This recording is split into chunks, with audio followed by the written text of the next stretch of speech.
मदन कुमार नाटक कंपनीतर्फे गोव्यात आलेला असतो. इस्त्री करताना तो स्वतःशीच बडबडतो, मदन कुमार आले होते हिरो बनायला, झाले की नाही इस्त्रीवाले. कंपनीचा मालक तिथे येतो. तिसरी घंटा व्हायची वेळ आली तरी मदनचे कपडे इस्त्री करून झालेले नसतात. तो मालकाला म्हणतो असल्या कपड्यांना जरा वेळच लागतो. तो मालकाला नाटकात एक संधी द्यायला सांगतो. मालक त्याला म्हणतो एवढं सोपं नाही ते, गोव्याचे लोक भजी नाही तर सुके बांगडे मारतील. सकाळी 9 वाजता तो त्याला घरी येऊन भेटायला सांगतो. मदनला 9 वाजता जमणार नसतं. त्याला 9 वाजता शांतादुर्गेच्या देवळात मावशीच्या वतीने ओटी भरायला जायची असते. त्याला यायला उशीर होणार असतो. मालक त्याला परमिशन देतो. मदन त्याला नाटकात संधी देण्याबद्दल परत आठवण करून देतो. मालक चिडून त्याला इस्त्री करायला सांगतो. तो सकाळी देवळातून बाहेर पडतो. मागून त्याला एक बाई आवाज देते, ओ पॅन्टवालं. तो मागे बघतो आणि विचारतो, तुम्ही मला हाक मारली? ती म्हणते, मग काय पॅन्ट मी घातली आहे? तिला 5 रुपये सुट्टे हवे असतात. तिला देवी पुढे 1.25 रुपयात ठेवायचा असतो. चारणे तिच्याकडे असतात. मदन तिला 1 रुपया देऊ करतो. ती सांगते, तुमची ओळख ना पाळख, मग रुपया घ्याव्या तरी कसा आणि परत करायचा तरी कसा? रुपया परत करायची गरज नाही. तसंच अवघड वाटत असेल तर थिएटरवर आणून परत द्या. तो तिला 1 रुपया देतो आणि सांगतो, नाटक कंपनी बरोबर आलोय, हिरोचं काम करतो मी. ती त्याला आणून देईन सांगून तिथून निघून जाते. तो तिचा नाव विचारतो. ती वळून म्हणते, रुपयाचीच काळजी आहे नव, मंगला म्हणत्यात मला. ती तिथून निघून जाते. तो म्हणतो, असे शेकडो रुपये गेले तरी चालतील, पण काय रूप आहे, काय झटका आहे. रवी घाटगे त्याच्या गावी कोल्हापूरला जात असतो. मदन त्याला भेटायला येतो. तो त्याला म्हणतो, लग्नासाठी मुलगी बघायला जातोयस, अभिनंदन. गोव्याचा दौरा आटपून आलोय, आता नाटकाला जातो, हिरोचं काम करतो मी. तो त्याला म्हणतो, प्रवासात झोपू नको, नाहीतर बाजूला पडायला होतं. गाडी निघते. बाजूला बसलेल्या मुलीशी रवी बोलतो. कॉलेजमध्ये काही टार्गट मुलांनी केलेल्या मस्करीमुळे मागून चालणाऱ्या रवीला तिने थोबाडीत दिलेली असते. ती असते हिमांगी मोहिते. ती त्याला सॉरी म्हणते. रवीच्या घरी इच्छुक मुलींचे पालक आलेले असतात. त्याचे वडील त्यांच्याकडून पत्रिका फोटो मागून घेतात. मुलगा आल्यावर त्याला दाखवून कळवतो म्हणतात. रवी घरी येतो तेव्हा तो आबांना एक मुलगी आवडते म्हणतो, पण आबा त्याला सांगतात, आतापर्यंत सगळं तुझ्या मनाप्रमाणे झालं, आता घरात येणारी लक्ष्मी आमच्या पसंतीप्रमाणे यायला हवी. माझं लग्न माझ्या वडिलांनी ठरवलं, तुझं लग्न तुझे वडीलच ठरवणार. रवी रागात परत मुंबईला जाणार म्हणतो. मदन चाळीत येतो. नाटकाचे दौरे आटपून इतक्या दिवसांनी तो घरी आलेला असतो. सखूबाई दुधाची बाटली त्याच्याकडे देतात आणि विचारतात, आता जेवणाचं काय? तो फक्त चहा पिऊन झोपणार म्हणतो. सखूबाईंकडे त्यांची भाची राहायला येणार असते. त्यांची साफसफाई चालू असते. आबासाहेबांना भेटायला दत्ताची त्यांच्या भाची बरोबर आलेले असतात. तिला तिथे रवीचा फोटो दिसतो. आबा, तो माझा पोरगा आहे म्हणतात. ते मामाला म्हणतात, फोटोपेक्षा देखणी आहे तुमची भाची, आमच्या रवीला शोभून दिसेल, पण त्याने आधीच एक मुलगी पसंत केली आहे. इथली एकही मुलगी त्याने बघितलेली नाही. रवी त्याच्या साहेबांना भेटायला येतो. त्यांची मेवणी मराठी संस्कृतीत PhD करत असते. ते त्याला मराठीतल्या बुक्सची लिस्ट देतात. तेवढ्यात त्यांना एक फोन येतो. रवीशी बोलायला फोन केलेला असतो. तो फोन रवीचे बॉस उचलतात. नंतर ती रवीशी बोलते. त्यात संध्याकाळी भेटायचं ठरतं. दुधाची बाटली द्यायला मंगला मदतकडे येते. रवी हेमांगीची वाट बघत बसलेला असतो. ती येते. तो तिला सांगतो, आबांनी एक मुलगी पसंत केली आहे. ती म्हणते, घरी जाऊन शांतपणे विचार कर, मग काय ते ठरव. तो तिला घरापर्यंत सोडायला येतो. तिची गाडीत विसरलेली पर्स तो द्यायला येतो. तिचे वडील त्याला टॅक्सीवाला समजून पैसे देऊ करतात. ती वडिलांना तो डेप्युटी कलेक्टर रवींद्र घाटगे असल्याचं सांगते. मदन सखूबाईकडे चहा प्यायला येतो. मुंबईची हवा लागावी म्हणून सखूबाईने भाचीला इथे बोलवलेलं असतं. सखूबाई तिला मुंबई दाखवायला सांगते. तो म्हणतो, तसा तर मला वेळ नाही, कारण नाटकात मी हिरोचं काम करतोय ना. ती त्याला नाटक बघण्यासाठी पास द्यायला सांगते. हे ऐकून तो पळ काढणार इतक्यात मंगला घेतलेला 1 रुपया त्याला परत देते. हेमा रवीकडे तिच्या वडिलांच्या वतीने माफी मागायला येते. वडिलांना अंधारात नीट दिसत नाही म्हणून तुम्हाला ते टॅक्सी ड्रायव्हर समजले, ती म्हणते. तो तिला आपला निर्णय सांगतो. तिथे मदन येतो. मदन मस्करीत रवीला म्हणतो, मुंबई कोल्हापूर सीट नंबर 9. रवी त्याची ओळख करून देतो. मदनला पैसे देऊन कोल्हापूरची 3 तिकीटं काढून आणायला सांगतो. सखूबाईने सांगितल्याप्रमाणे मदन मंगलाला साडी आणतो. सखूबाई उरलेले पैसे परत घेते.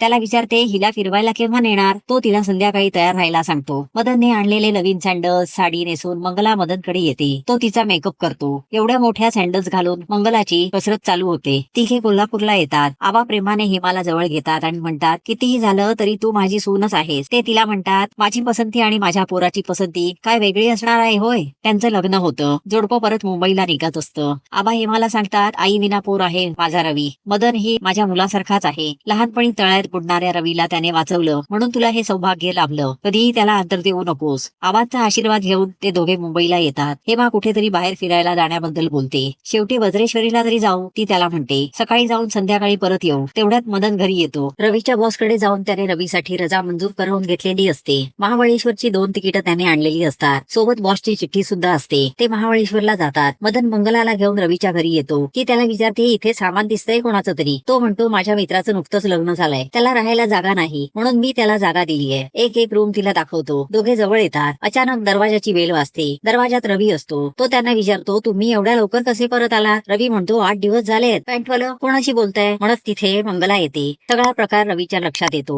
मदन त्यांना म्हणतो 3 महिन्याचं थकलेलं भाडं द्या अगोदर, कॅशने, चेक चालणार नाही. ते तिथून निघून जातात. रवी हेमाला म्हणतो महाबळेश्वरची तिकीट आपल्याला आणून दिली आणि हनीमून मात्र याचा चाललाय. रवीला ऑफिसमध्ये गेल्यावर कळतं की बॉसला तो बाहेर गावी जाणार आहे हे माहितीच नसतं. मदन इथे सुद्धा त्याच्याशी खोटं बोललेला असतो. बॉस त्याला प्रेझेंट देतो. त्याला म्हणतो माझं एक काम आहे तुझ्याकडे. माझ्या मेवणीला मराठी कल्चर शिकायचं आहे. त्यासाठी तिला मराठी फॅमिलीत राहणं गरजेचं आहे. बॉस त्याला त्याच्याकडे तिला राहायला ठेवा सांगतो. घरी आल्यावर रवी मदनने कसं बनावट पत्र लिहून फसवलं ते हेमाला सांगतो. तिला शॉपिंगला जायचं असतं. तो म्हणतो आधीच 8 दिवस फुकट गेले आहेत. आता 8 दिवस काहीच बोलू नकोस. शेवटी रवी तिला सिनेमाला न्यायचं कबूल करतो. हेमा वेळेत न आल्यामुळे तो परत कामाला लागतो. ती त्याला म्हणते हे काय 15-20 मिनिटं उशीर झाला तर काय झालं. त्याचं उत्तर तयार असतं. जिथे मला जायचं असतं तिथे मी वेळेतच जातो. ती विचारते घड्याळासाठी माणसं असतात की माणसासाठी घड्याळ. तो रागाने तिकीट फाडून टाकतो. इथे मंगला रडत बसलेली असते. तो तिला काय झालं म्हणून विचारतो. ती त्याला प्रेग्नंट असल्याचं सांगते. आता लवकर लगीन करायचं बघा ती त्याला सांगते. एकदम लगीन करायचं म्हणजे तो म्हणतो. ती त्याला धमकावते माझ्याशी लगीन केलं नाही तर सगळ्या चाळीत इज्जत काढीन आणि नाटक कंपनीत जाऊन बोंबाबोंब करीन. सोडायची नाही सांगून ठेवते. चाल ढकल केली तर गाठ माझ्याशी आहे. रवीकडे सुब्रमण्यम पार्वतीला घेऊन येतात. मदन तिथे येतो. तो घाबरून त्याची माफी मागायला लागतो. मी खोटी सही केलेली नाही, तुमच्या नावाने खरी सही केली तो त्यांना सांगतो. बॉसला तर ही भानगड माहीतच नसते. मदन आता निश्चिंत होतो. रवी मदन बरोबर पार्वतीची ओळख करून देतो. मदन तिला सांगतो मराठी संस्कृती पहिल्या भेटीत नमस्कारच. मदन मंगला कोर्ट मॅरेज करतात. ती त्याला सांगते निदान आज तरी तुमच्या मित्राला घराबाहेर जायला पाहिजे होतं. तो तिला म्हणतो ते आपलं घर नाही, मी तुला थाप मारली. त्याला वाटतं ती रागवेल पण ती हसतच सुटते आणि म्हणते पॅन्टवालं तुमचं माझं एकदम झक्काच जमेल. तिने पण थाप मारलेली असते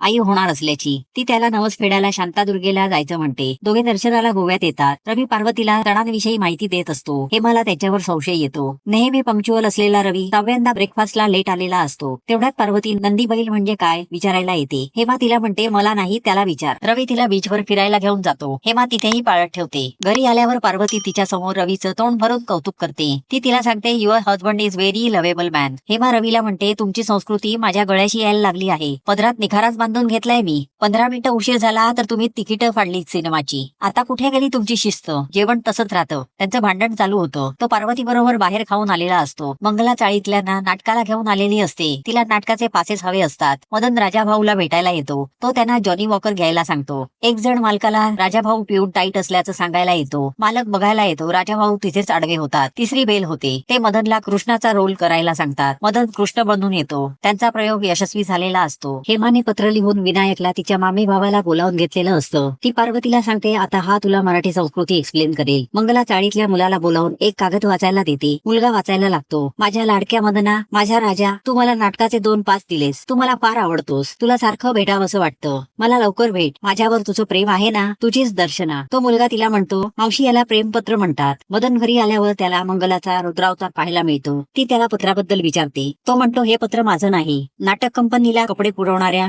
मगन शेठचं आहे. त्याने हे पत्र दर्शनाला द्यायला दिलं होतं पण ते माझ्याचकडे राहिलं. उलट तो तिलाच विचारतो मी काय लफडी करणारा माणूस आहे की काय. ती त्याला डब्यातून सगळी पत्र काढून दाखवते. तो सांगतो आमच्या नाटकातली पत्र आहेत ही. ती आईकडे निघून जाईन म्हणते. पार्वती विनायक एकत्र बरेच फिरतात. मदन एका बाईला घेऊन घरी येतो. मंगला तिथे येते. ती त्या बाईला घराबाहेर काढते. मदन रवीला भेटायला येतो. रवी त्याला सांगतो आता तुझं लग्न झालंय, असला गाढवपणा आता चालणार नाही. मंगला हेमाला येऊन सांगते. हेमा तिला सांगते दूध आणि नवरा दोन्ही जपावे लागतात. तापले की उतू जातात. हेमा मदनला घेऊन जाते. रवी ठाण्याला शिंदेवाडी गावात ड्युटीवर जाणार असतो. त्या रात्री सुब्रमण्यमचा हेमाला फोन येतो. पार्वती तुमच्या मिस्टर बरोबर गेलेली परत आली आहे का तो विचारतो. रवी घरी आल्यावर तिला सांगतो गाडी बिघडली म्हणून यायला उशीर झाला. विनायक पार्वतीला तमाशा बघायला घेऊन जातो. दोघे प्रेमात पडतात. विनायकशी लग्न करायचं ती भाऊजींना येऊन सांगते. बॉस आता रवीला फैलावर घेतात. रवी त्यांना सांगतो हे लग्न मी होऊ देणार नाही. ते त्याला रिझाईन करायला सांगतात. रवी घरी येऊन हेमाला म्हणतो माझ्या घराची अब्रू सांभाळण्यासाठी विनायकला इथे बोलवलंस. त्यानेच घराण्याची अब्रू वेशीवर टांगलीये. पार्वती बरोबर लग्न करायला निघालाय. दुसऱ्याच्या घरी असले धंदे करायला लाज नाही वाटली त्याला. त्यांचं भांडण विकोपाला जातं. मंगला मदनवर पाळत ठेवायला नाटक कंपनीत येते. त्याला रंगेहात पकडते.